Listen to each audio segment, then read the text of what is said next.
Well, here it is, ladies and gentlemen. The series of videos I've been wanting to do forever about WrestleMania. And it's so exciting. I'm looking forward to this series just to talk about the greatest pay-per-view of all time. It started in 1985, still goes on today with the current one coming up later this year. Today I want to take a look at the very first WrestleMania, which was March 31st, 1985.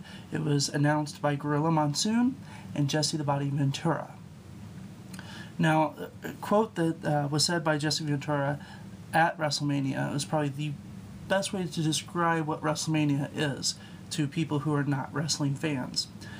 He said that Woodstock was to rock and roll, but WrestleMania is to wrestling. Matter of fact, it's the granddaddy of them all. It's where everybody comes to watch a huge show. Now it goes on 4 hours. Back then, a couple hours. But it's an event. It's week long. It's very much like a Super Bowl to the football fans, or it's a World Series to baseball fans. People from around the world come to WrestleMania just to watch a wrestling show. But anyway, back to the very first WrestleMania, as I have my WrestleMania anthology box here. Very good WrestleMania, a classic in Madison Square Garden where it all began. First thing we see is Mean Gene Okerlund singing the national anthem. Amazing job he did. He had some notes, but you know, it happens. Our first match we had was Tito Santana versus the Executioner, who was from parts unknown and had an unknown weight. Eventually find out that the Executioner was actually Playboy Buddy Rose from the AWA. Tito ends up winning with a figure four leg lock, and a really good match. Tito Santana, the first winner in WrestleMania history, which I guess on the other side of that, Playboy Buddy Rose being the first loser in WrestleMania history. The next match we have is King Kong Bundy, all 458 pounds of King Kong Bundy in 1985, versus a 239-pound SD Special Delivery Jones. There's about a 219-pound weight difference there, and this match lasts just about as long as I'm describing it, 9 seconds. Yeah. Basically, it was a bear hug, it was slam in the corner, it was the avalanche in the corner, a body slam on top, done. 9 seconds later, King Kong Bundy making history in Madison Square Garden and in WrestleMania history as having the shortest match on record, 9 seconds. So maybe this talk about how long about the match took about as long as the match itself. So the next match we go into, and by the way, this is the third match in 18 minutes. You don't see that in wrestling today. You usually see a promo by a match, then a backstage promo, and then another promo, and then a skit, and then a match, and then a promo, and then a video, or a commercial, and a promo, and another match. So I think it's exciting that we get 3 matches in 18 minutes. They're just really just getting them out there. And the third match was Ricky the Dragon Steamboat versus Mr. Maniac Matt Bourne. 20-minute time limit on this match. Very good match, high flying, lots of great action. And we find out that Ricky Steamboat wins, doing a flying body press off the top rope that landed into a pin.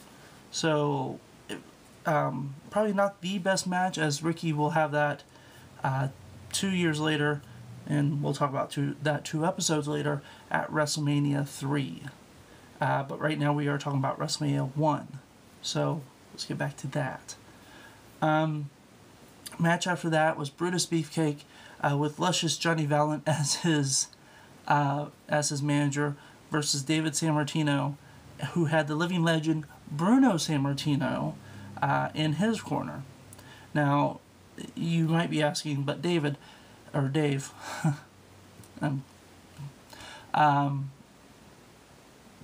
isn't it Brutus the Barber Beefcake? And yes, it was. It was. But he didn't get the beefcake, or the barber name. He had the beefcake name. He didn't get the barber name until WrestleMania 3 when he wrestles Adrian Adonis. But again, that's 2 years down the line, 2 videos down the line. We're talking about WrestleMania 1 right now. Lots of good holds in this match.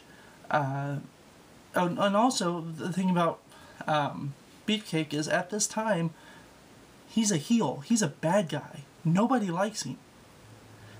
He doesn't turn face until WrestleMania 3. So that's where he adopted the barber. But, again, back to WrestleMania 1. Lots of good holds. Very few big moves. Unfortunately, I mean, it was a traditional wrestling match, but unfortunately it ends in a double disqualification, as when David is thrown out of the ring, Luscious Johnny does a body slam on the concrete, and Bruno Sammartino gets involved, throws Luscious Johnny into the ring, starts fighting him. Then here comes Brutus with the Pearl Harbor attack, as Gino Gorilla Monsoon announced it was a Pearl Harbor attack. And it just ends up turning into a big brouhaha with lots of shenanigans, and we have a double disqualification.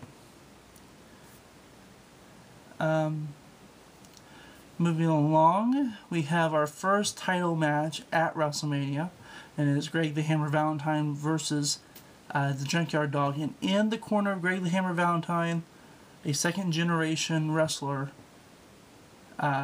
is Valentine. In his corner is the Mouth of the South, Jimmy Hart. It is for the Intercontinental Championship, 1 hour time limit. And what is funny is, because WWE can edit these videos the way they want, they played his old theme song, Grab Them Cakes, as he's walking down the aisle. I'm not sure if they actually played that at WrestleMania, but who knows. Valentine ends up winning with his foot on the ropes. Good match in between. Lots of great moves. Junkyard Dog getting in there, doing his thing. We have Greg the Hammer doing his moves. Lots of back-to-back action.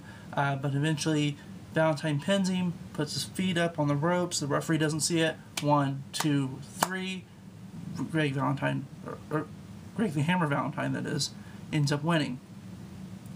But what happens is Tito Santana, or to those those Jesse the Body fans would say, Chico Santana comes out to the ring, tells the referee, hey, he had his feet on the rope. Referee starts the match. Greg doesn't want anything to do with the match. He said, I'm done. I got my pin. I'm out the door, man. Ends up getting a 10 count, and JYD, the Junkyard Dog, wins the match, but does not win the title, because in WWE, in wrestling, very rarely do you win the match via disqualification or countout. That's a special stipulation. In this, he wins the match, but he doesn't win the title. He wins the battle, but not the war. So, he does not win the title. He wins the match. Our next match is the Iron Sheik and Nikolai Volkov with classy Freddie Blassie versus Mike Rotundo and Barry Windham with Captain Lou Albano. Now, this is for the WWF Tag Team Champion. I'm so used to saying WWE, it's weird to say WWF. So, it's going to take a little bit of time. But we start off with Iron Sheik and Nikolai Volkov. Nikolai Volkov singing the national anthem of the USSR, because remember at the time we were fighting the Russians. Russians were bad guys. So everybody started booing him while he was singing that. And then after that, Iron Sheik gets on the mic, Russia number one, Iran number one, USA hoi poo. It was his gimmick.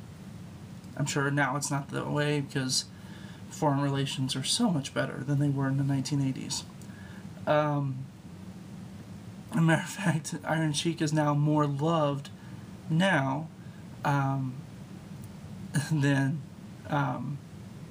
he was back then. What I thought was funny is, again, WWE Video replaced Rotundo and Barry Windham's theme music to just generic rock music. Everybody knows, well, most people behind the scenes knows, that at the time, Barry Windham and Mike Rotundo's theme song was this. I am a real American, fight for the rights of every man. I am a real American, fight for what's right, fight for your life. Yeah, it wasn't Hulk Hogan's theme. It was their theme. And then eventually Hogan adopted it, and now everybody knows it as his theme. Iron Sheik uses a cane during the match to hit Barry Windham when the referee wasn't looking. It was Freddie Blassie's cane. Ends up getting the win. Volkov pins Windham in the match. It was a pretty good back and forth match.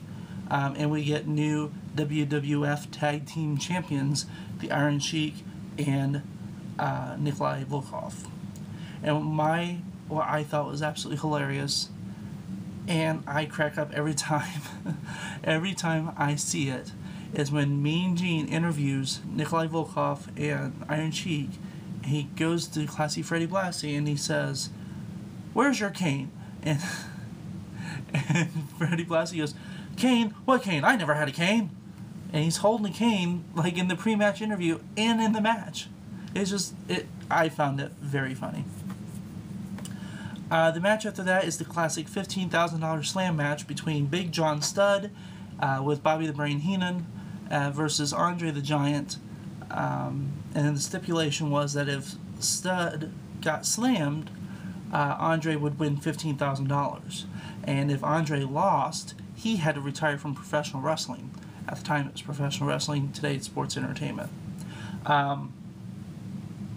Obviously, interesting match going in. Back and forth. John Studd was just amazing at the time.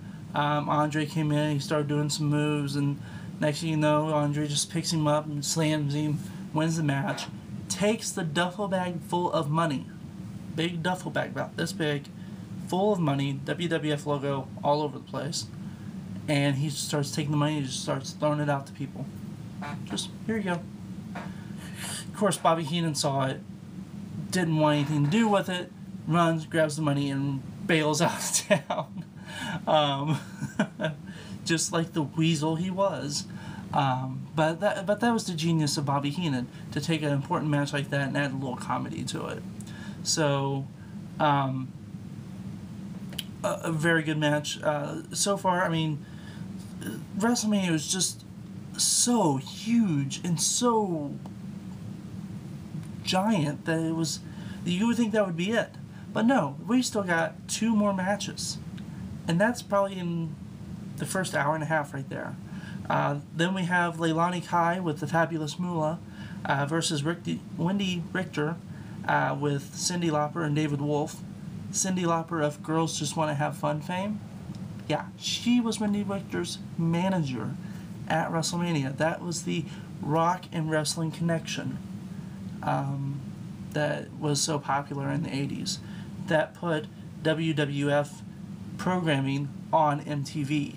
That had the unfortunate naming of Music to Vomit by Roddy Piper, which was amazing.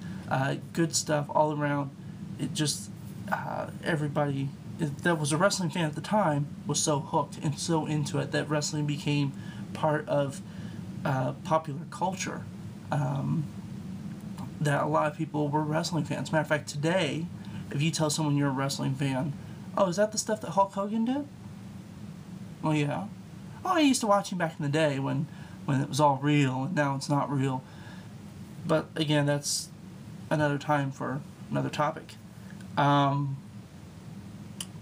we have Leilani Kai versus Wendy Richter, who would eventually get inducted into the WWE Hall of Fame. So it was for the Women's Championship. Pretty decent match, a lot of back and forth. Moolah got involved, Cyndi Lauper got involved. But eventually, Whitney Richter would win the match and become the new WWF Ladies Champion. Not Women's Champion, Ladies Champion. And that title would continue on until Alundra Blaze Medusa throws it away on WCW Monday Nitro. But I'm going way too far into the future on that. We're currently talking about WrestleMania 1 from 1985. After that match, we are then introduced to the guest ring announcer for the main event, who would be Billy Martin, who does a tremendous job announcing the guest bell ringer, who is Liberace, and 4 of the Radio City Rockettes, who do their little line dance in the ring. It was New York, it was 1980s, it was popular, people loved it. After that, then our guest referee for the outside of the ring, Muhammad Ali, was announced, who came down, and he was in the match a few times because the main event of WrestleMania 1, everybody knows this, Rowdy Piper with Mr. Wonderful, Paul Orndorff, with Cowboy Bob Orton, versus Hulk Hogan and Mr. T with Jimmy Superfly Snuka in their corner. Now, another thing, again, with the DVD, when Hogan came down, they played Real American, which, as I told you earlier, was Mike Rotundo and Barry Windham's entrance theme, but they changed it all around for DVD. You gotta sell those DVDs, right? Everybody knows about this match. It's a classic match. It really what sold WrestleMania. It got WWF in the news because it was Mr. T, a TV actor from the A-Team, in a match with Hulk Hogan, who was extremely popular at the time with his Hulkamania gimmick, against Rowdy Piper and Mr. Wonderful. Now, Rowdy Piper will tell you to this day that he and Mr. T had heat. Not just in the ring, but outside the ring too. He really did not like Mr. T. He did not like the fact that actors were coming in to wrestle. Because Rowdy Piper is a wrestler. He is not just, here, I'm here for the beer, I'm here for the money, just, whatever. Wrestling is in his heart. He loves it. It is his life. He started when he was 15, so there was actual heat between Piper and Mr. T. As we know, the match got into a big brouhaha with Cowboy Bob Orton coming down, and he always had his big cast on his wrist, or his forearm, coming down to hit Hogan in the head. Hogan ducks, bam, hits Paul Orndorff in the head. Hogan comes down for the pin, and here comes Pat Patterson, who was the referee. 1, 2, 3, ring the bell. Hulk Hogan and Mr. T are your not your champions. They win this big pay-per-view. So, all that said, fantastic pay-per-view, the one that started it all, and here we are so many years later, still talking about it, plus all the ones that go down the line. So, that's going to do it for this episode. Let me tell you what's going to happen here. We are going to continue this line of WrestleMania shows. We are going to talk about each WrestleMania going up to the current one. So make sure you tune in. The next episode will be about WrestleMania 2, and then the big one, WrestleMania 3, 4, 5, 6, 7, 8, 9, 10, so stay tuned, and we will make sure you know when the next episode is. Make sure you follow us on Twitter at our new Twitter address, Few Light Thought. All one word, and you'll see that at the end of this episode. So until then, thank you for watching, and be sure to keep your eyes peeled for our episode of WrestleMania 2, which will be coming out soon. So long, everybody. Hey, thanks for watching. Hope you're enjoying this entire series on WrestleMania. If you have any questions or comments, please follow us on Twitter at Few Light Thought.